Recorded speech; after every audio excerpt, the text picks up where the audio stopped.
இருக்க, வளர்ச்சி இல்லை வளர்ச்சியோ தமிழ்நாடு தான் எல்லாத்தையும் சிறந்து விளங்கிட்டு இருக்க. நீ எங்கே வேணா போய் கேட்டுப்பாரு, முட்டாள் மாரி பேசின்னு இருக்க. அப்புறம் என்ன சொல்கிற, என் பசங்க நான் வந்து 1000 ரூபாய் கேட்டாங்களா, 1000 ரூபாய் கேட்டாங்களா, 1000 ரூபாய் கேட்டாங்களான்னு சொல்லினே இருக்கு. எத்தனை வாட்டியாக உனக்கு சொல்கிறது? உனக்கு அறிவு இருக்கா இல்லையா? அதாவது உனக்கெல்லாம் அதெல்லாம் புரியாது. கஷ்டப்பட்டு ஸ்கூலுக்கு போகிறான் பாரு, ஸ்கூலுக்கோ காலேஜுக்கோ போகிறான் பாரு, கஷ்டப்படுற மாணவர்கள் அவங்களுக்கு தான் தெரியும் அந்த 1000 ரூபாயோட அருமை என்னன்னு சொல்லிட்டு.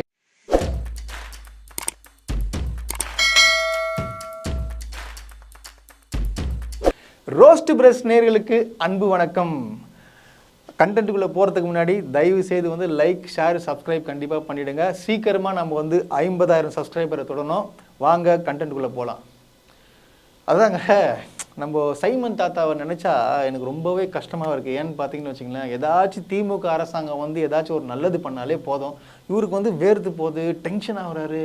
ஏதாச்சும் ஒரு பத்திரிக்கையாளர் கேட்டாங்கன்னு வச்சிங்களேன், நீங்கள் நல்லா டெவலப்மெண்ட்டாக இருக்குன்னு சொன்னாலே இவருக்கு என்ன ஆகுதுன்னா ரொம்ப ப்ரெஷர் ஆகிடுறாரு.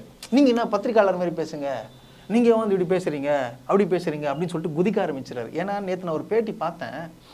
அதாவது நம்ம சிஎம் வந்து அமெரிக்கா போயிருக்காரு. அதாவது வந்து தொழில் வளர்ச்சிக்காக வந்து முதலீட்டாரை சந்தித்து தமிழ்நாட்டை வந்து மேம்படுறதுக்காக வந்து அவர் போயிருக்காரு. ஸோ அதை பற்றி சொன்ன உடனே இவரால் பொறுத்துக்க முடியல. ஏன் அமெரிக்கா போகிறாரு, ஏன் அமெரிக்கா ஏன் போனா அவர் அப்படின்னு சொல்லிட்டு கேட்குறாரு. அப்புறம் என்ன டெவலப்மெண்ட் ஆச்சு, ஹாஸ்பிட்டல்லாம் இங்கே நல்லா இருக்குதா, ஏன் சிஎம் ஐயா வந்து எதனா உடம்பு சரியில்லைன்னா போயிட்டு ஒரு கவர்மெண்ட் ஹாஸ்பிட்டல் வந்து படுக்காரா அப்படின்னு சொல்லிட்டு யார் கேட்குறா? இந்த சைமன் தாத்தா கேட்குறான். என்ன ஆயிருக்கு டெவலப் ஆயிருக்கு. ஐயா ஸ்டாலினுக்கு முடியல, ராஜீவ்காந்தி மருத்துவமனைகள் கவர்மெண்ட் அதில் படுப்பாரா? சைமன் தாத்தா அவர்களே, ஒரு விஷயத்த ஒன்று தெளிவாக புரிஞ்சுக்குங்க. அவருக்கு வந்து ஒரு சிஎம், அவர் வந்து டாக்டர் வந்து ஒரே டாக்டர் தான் பார்ப்பார். ஸோ அங்கே தான் அவர் போய் பார்க்க முடியும் இல்லையா? அது உங்களுக்கு புரியாது. அவர் ஒரு சிஎம், அவர் போயிட்டு அங்கே பார்க்குறாரு. நீ என்ன பண்ணுற, திருநிதி கலெக்ஷன் பண்ணி ப்ரைவேட் ஹாஸ்பிட்டலில் போகிற. ஏன் நீ போகிறது தானே கவர்மெண்ட் ஹாஸ்பிட்டலில் போகாதவங்களாம் முட்டாள் நினச்சிட்டு இருக்கியா நீ? இப்போ எல்லாமே பார்க்குறாங்களே, அத்தனை பொதுமக்களும் போயிட்டு கவர்மெண்ட் ஹாஸ்பிட்டலில் போய் பார்க்குறாங்களா? அவங்களாம் வந்து என்ன எல்லாம் எதுனா ஒன்று ஆகிட்டு போயிட்டா, இல்லை வந்து அங்கே ட்ரீட்மெண்ட்டுக்கான சரியான எக்யூப்மெண்ட்ஸ் இல்லையா? ஏதாச்சும் பேசணும்னு பேசிட்டு இருக்க. வளர்ச்சி இல்லை வளர்ச்சியோ தமிழ்நாடு தான் எல்லாத்தையும் சிறந்து விளங்கிட்டு இருக்க. நீ எங்கே வேணா போய் கேட்டுப்பாரு, முட்டாள் மாரி பேசிட்டு இருக்க. என்ன சொல்கிறது, அதான் உனக்கு ஒன்றும் தாங்க முடியல. அப்புறம் என்ன சொல்கிற, என் பசங்க நான் வந்து 1000 ரூபாய் கேட்டாங்களா, 1000 ரூபாய் கேட்டாங்களா, 1000 ரூபாய் கேட்டாங்களான்னு சொல்லினே இருக்கு. எத்தனை வாட்டியாக உனக்கு சொல்கிறது? உனக்கு அறிவு இருக்கா இல்லையா? அதாவது உனக்கெல்லாம் அதெல்லாம் புரியாது. கஷ்டப்பட்டு ஸ்கூலுக்கு போகிறான் பாரு, ஸ்கூலுக்கோ காலேஜுக்கோ போகிறான் பாரு, கஷ்டப்படுற மாணவர்கள் அவங்களுக்கு தான் தெரியும் அந்த 1000 ரூபாயோட அருமை என்னன்னு சொல்லிட்டு. நீ குடுத்தியா கித்தியான்லாம் கேட்காத. நீ கலெக்ஷன் பண்ணுறல 1000 ரூபாய், நீ கலெக்ஷன் பண்ணுறியா இல்லையா 1000 ரூபாய்? 1000 ரூபாய் கொடுங்க, 1000 ரூபாய் திட்டத்தில் சேருங்க. அதாவது கவர்மெண்ட் வந்து 1000 ரூபாய் கொடுக்குது, நீ 1000 ரூபாய் கலெக்ஷன் பண்ணி போட்டுக்கிற. இதெல்லாம் வெக்கம் இல்லை, மானம் இல்லை, சூடு இல்லை, சொர்ணம் இல்லை. எத்தனை வாட்டி தான் உன்னை கேட்குறது? கிழி கிழி கிழி கிழி எல்லாரும் கிழிக்கிறாங்களே உன்னை. இன்னமும் வந்து நான் தான் அப்படின்னு சொல்கிற மாதிரியே ஒரு சீனை போட்டுன்னு சுற்றிட்டு இருக்கீங்க மிஸ்டர் கெரட்டு செனப் பண்ணி சீமானவர்களே. ஏதாச்சும் ஒன்று பேசுறது, பெண்கள் நாட்டின் கண்கள், ஆனால் பண்ணுறது எல்லாமே ஃப்ராடுத்தனம், பச்சையாக பேசுறது, போதையை போட்டு என்ன வேணால் இஷ்டத்துக்கு நீங்கள் பேசினே இருப்பீங்க, அதை கேட்டுனேன்ற ஒரு அவசியம் கிடையாது. அப்புறம் நீங்கள் இப்போ பார்த்துன்னு தான் இருக்க, நீங்கள் பேசுகிறதெல்லாம் இந்த வருண் ஐபிஎஸ் மேட்டரில் வந்து என்ன சொல்கிறீங்க? நான் ஏன் மன்னிப்பு கேட்கணும்? நீ ஏன்டா மன்னிப்பு கேட்ப? நீ கேட்க மாட்ட. உன்னால உன் கட்சியில் இருக்கிறவங்களாம் இருக்காங்க பாரு, அவங்களும் ஜெயிலுக்கு போயின்னு இருக்கான். முந்தா நேற்று கூட 2 பேர் அரெஸ்ட் பண்ணி போட்டாங்க. நீ மன்னிப்பு கேட்கறதானே? நீ என் பசங்க தப்பு பண்ணிட்டானே, இதுவரை பண்ண மாட்டாங்க, நான் சொல்லி புத்தி சொல்லி வைக்கிறேன்னு சொல்லு. அது சொல்கிறது உனக்கு வாய் வராதா உனக்கு? அப்போ அவங்களாம் ஜெயிலுக்கு போனோம், சிறை அதை நிறை, அதெல்லாம் இப்போ உன் பையனை ஜெயிலுக்கு அனுப்பு. இதெல்லாம் தப்பு இல்லை உனக்கு? இதெல்லாம் இஷ்டத்துக்கு பேசிட்டு இருக்க. புத்தி சொல்லியா, சொல்லி புரிய வை. இப்படிலாம் வந்து சமூக வலைத்தளத்தில் போடக்கூடாது. அது ஒரு ஐபிஎஸ் அதிகாரி, அவர் அது மாதிரிலாம் போடக்கூடாது. கரெக்டாக போடுங்க. நம்மளை வந்து நீங்கள் எந்த அளவுக்கு கரெக்டாக போகிறீங்களோ அந்த அளவுக்கு நம்மளை மதிப்பாங்கன்னு சொல்லி கொடு. அதை விட்டு நான் ஏன் மன்னிப்பு கேட்கணும்? நான் என்ன தப்பு பண்ணேன்? அசிங்கமாக அவங்க குடும்பத்தை பற்றி பேசுறது தப்பு இல்லையா? என்னையா உங்கள் அரசியல் புரியல எனக்கு. பாவம், அந்த பசங்க கஷ்டப்படுறாங்க, ரொம்ப கஷ்டப்படுறாங்க. அவங்க குடும்பத்தை கொஞ்சம் யோசிச்சுப்பாரு. உனக்காக தானே பேசுகிறாங்க. நீ ஒரே வார்த்தை நீ சொல்லியிருக்கணும் பேட்டியில், இந்த மாதிரி வந்து பண்ணிட்டாங்க, தெரியாதனமா நடந்துருச்சு, மன்னிச்சிருங்கன்னு ஒரு வார்த்தை சொல்கிறதுக்கு என்ன உனக்கு? உங்கள் பசங்களை காப்பாற்றணுமே இடம் இல்லை. அவன் ஜெயிலுக்கு போனால் நீ போயிட்டு அங்கே போய் நிற்பியா? நீ மனசாட்சி வேணாம் உனக்கு?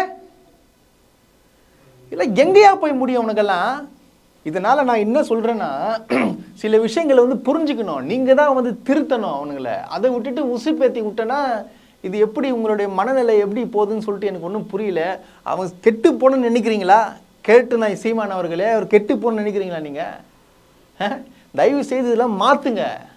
நல்ல புத்தி சொல்லி கொடுங்க. நல்ல புத்தி சொல்லி எப்படி பேசணுன்றது தயவு செய்து சொல்லி கொடுங்க. நான் வந்து கேட்டுக்கிறேன் நான். அப்புறம் எனக்கு ஒரு விஷயத்தை நினைச்சாலே எனக்கு சிரிப்பு தான் வருது.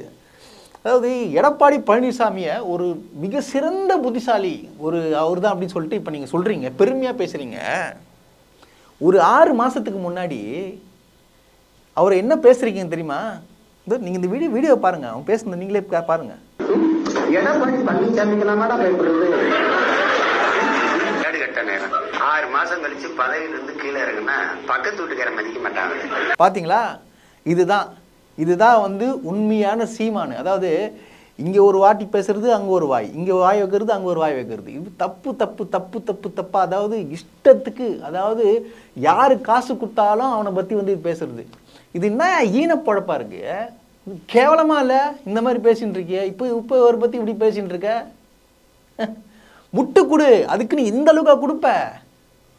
ஐயோ ஐயோ, உன் கட்சிக்காரங்க ஃபுல்லாக கெடுக்கிறது நீ தான்.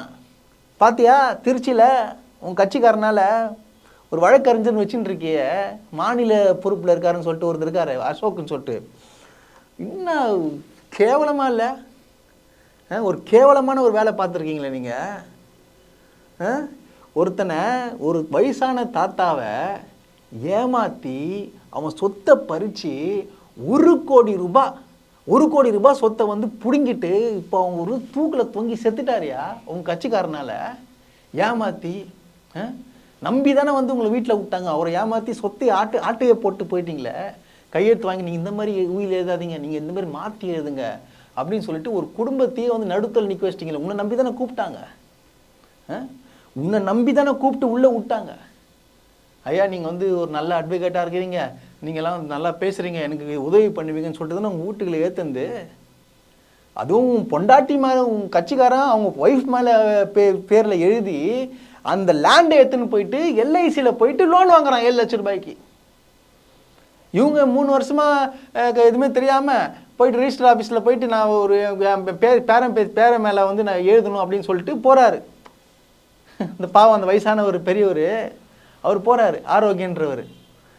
போயிட்டு பார்த்தோன்னே தான் தெரியுது, பார்த்தா சொத்தை நீ ஆட்டையை போட்டுக்கிற ஃபுல்லாத்தையும். பவர் ஆஃப் அட்டாமி வாங்கியிருக்க, என்னென்ன ஃபோர்ஜரி பண்ணி ஒரு ஏமாத்திருக்க. ஏமாத்த உங்கள்கிட்ட நியாயம் கேட்கறதுக்காக வராரு ஒருத்தர், பாவம் மாற்றுத்திறனாளி ஜான்சன்ன்றது வராரு.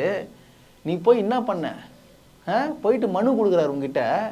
அந்த மனுவை வாங்கிக்கின்னு நீ வந்து படிக்காமல் கூட என்ன மனு இவர் பெரிய மயிர், இவர் வந்து ஒரு போகிற இடத்துல மனு கொடுப்பாங்க, ஐயா இது பாருங்கன்னு சொல்லிட்டு.